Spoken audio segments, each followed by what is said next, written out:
kā es nokļuvu līdz prasmei risināt konfliktus. Protams, šo prasmi var attīstīt, man liekas, līdz mūža galam, bet tomēr.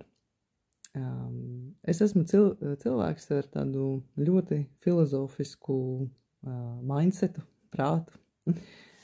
Šajā te daļā notiek konference nepārtraukti. Spējas saskatīt no dažādām pusēm, visvisādas, pat visdažādākās, pat viselementārākās kaut kādas situācijas, ieslēdz iekšējo konferenci, bet lēmumi ir jāpieņem, un variants beigt vai uzbrukt vai padoties, kā konflikta risināšanas variants, galīgi nav variants, tas neko neatrisina patiesībā ilgtermiņā. Kompromiss, tā ir tāda atteikšanās no daļas savas vēlmes, kas vienmēr ir īstermiņā risinājums. Tas arī nekur neved, un tad meklējot šīs te atbildes, kā tad īsti var, tas pats arī attiecību jautājums. Es zinu, ka man vienmēr bijušas ļoti svarīgas attiecības, un tad, kad tu redzi, ka tev nesanāk viņas izveidot ar cilvēkiem, ar kurus tu ļoti mīli, šobrīd konkrētajā gadījumā, es domāju, savu meitu, piemēram, mums bija sarežģīti veidot savstarpējās attiecības cīņpilni, mīlestības pilnas, mīļas, tādas saticīgas, jo, protams, ka man ir mana bērnības pieredze, un savukārt viņa man kaut spoguļo mani, kā jau bērni to lieliski dara, un kaut kādos brīžos tu netiec galā, jo tāpēc, ka tev nekad nav mācīts un stāstīts par to, kā vajag tikt galā, un tāpēc, ka stresa situācijās ieslēdzās rīcības, kas ir reaktīvas rīcības, kas ir ieprogrammētas tevī no bērnības, no tā, ko tu esi pieredzējis bērnībā. Un tā kā es esmu augusi, tā teikt, moderni destruktīvā ģimenē, kur pat nevērtējot labi, es ļoti mīlu šobrīd savus vecākus, es esmu visu kaut ko dziedinājusi sevi un sapratusi, bet tajā brīdī tie bija it kā divi pieauguši ķermeņi, kas bija mana mamma un tētis, bet tai pašā laikā tie bija divi sāpju ķermeņi, kuri satikās un patiesībā nodarīja ļoti daudz slikta viens otram, tīri dēļ tā, ka nebija spējas, varēšanas, mācēšanas vienam otru satikt. Tā vietā ļoti daudzās ģimenēs piedzīvo gan fizisku, gan verbālu vardarbību, gan apvainojumus destruktīvus, un manī iekšā bija ļoti liels sāpes. To visu, protams, piedzīvojot, redzot, un es sapratu, ka tā tam nav jābūt, tā tam nav paredzēts būt. Kaut kur manī iekšā dvēseles dziļumos ir absolūta skaidrība. Es pat teiktu, tā nav skaidrība vai zināšana, tās ir kaut kādas sava veida atmiņas par to, ka cilvēki savā starpā spēj dzīvot saticīgi, būt absolūti dažādi, katrs ar savām vēlmēm, interesēm un tai pašā laikā saticīgi, cieņpilni, kā minimums cieņpilni. Tev nav jāpiekrīt, bet tas nenozīmē, ka tev ir jāpazina cita cilvēka viedoklis vai redzējums, jo tāpēc, ka tu jūties apdraudēts, ka kāds cits domā savādāk. Tā ir tik dziļa un patiesa iekšēja komunikācija pašam ar sevi, bet tas ir izdarāms, un tādā veidā arī attiecības kļūst daudz patiesākas, dziļākas, mīļākas, mīlestības prieka pilnākas. Un no savas pieredzes varu teikt, ka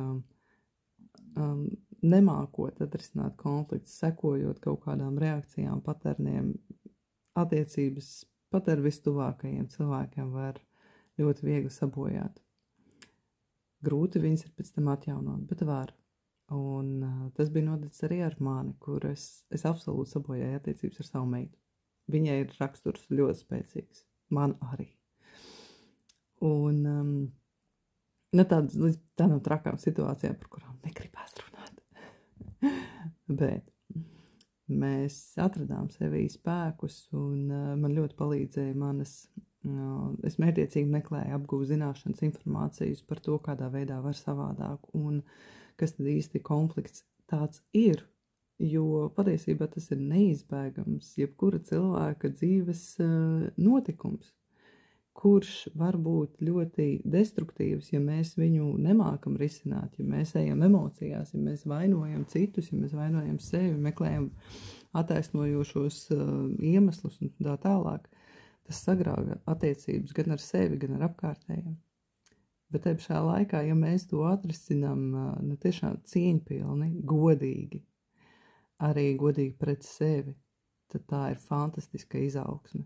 Un tā ir tieši tā izaugsme, kas ir vajadzīga tieši tev, tieši tajā brīdī, lai sasniegtu kaut kādu savu nākamo posmu, iegūtu sev vēlamo mērķi. Un tas ir jau kļūst par tādu dziļu filozofisku jautājumu, kā mēs varam paraudzīties uz konfliktiem, un patiesībā ar katru brīdi, kad tu nonāc kaut kādā konflikta situācijā, jo tev ir bijis kaut kāds iekšējs mērķis vai nodoms kaut ko īstenot, tad tieši šīs situācijas prasmīgi atrisinot kaut kā tevi maģiski pietuvina arī tām iekšējām vēlmēm, kas tevī ir. Tāpēc konflikti jāciena, embrace it, kā angliski saka, tā kā apskauj viņus, laipni lūgti, un mākam sevi vadīt, esam sevis meistri, vadam iekšējos stāvokļus, apgūstam prasmes, zināšanas ir obligāti jāpārvērš pieredzē, lai it īpaši, ja mēs runājam par konfliktiem, jo tad, kad tu pēkšņi nokļūsti kaut kādā konflikta situācijā, cilvēka psihē ieslēdzās reaktīvais režīms, respektīvi nav laika apdomāt, tu jau reaģē, un ja tava reakcija ir vēl joprojām tā, kā tu reaģēji pirms tam, vai tā kā reaģēja tavi vecāki, vai skolas pieredzes un tā tālāk, nenotiek īstā transformācija, tāpēc ir ļoti svarīgi pievērst uzmanību trendiņiem tieši tad, kad tam ir resursi, lai tad, kad notiek kāda situācija, tava reakcija jau ir daudz apzinātāka un atstrādāta iepriekš, lai tu zini, kā rīkoties. Tāpēc ir svarīgi konfliktu risināšanas treniņi.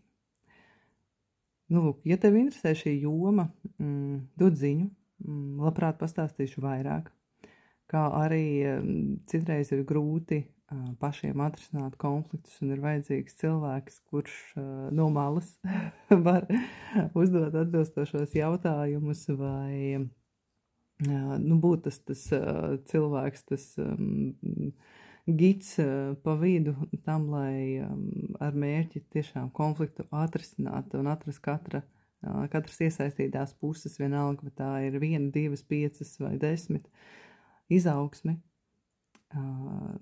Tad arī droši vērsies, meklēsim īstos ceļus, kādā veidā atrisināt konfliktus konstruktīvi, lai notiktu šis te vajadzīgais izrāviens, šī te izaugsme, pēc kuras patiesībā mēs šeit esam visi atnākuši. Tiekamies, sazinamies!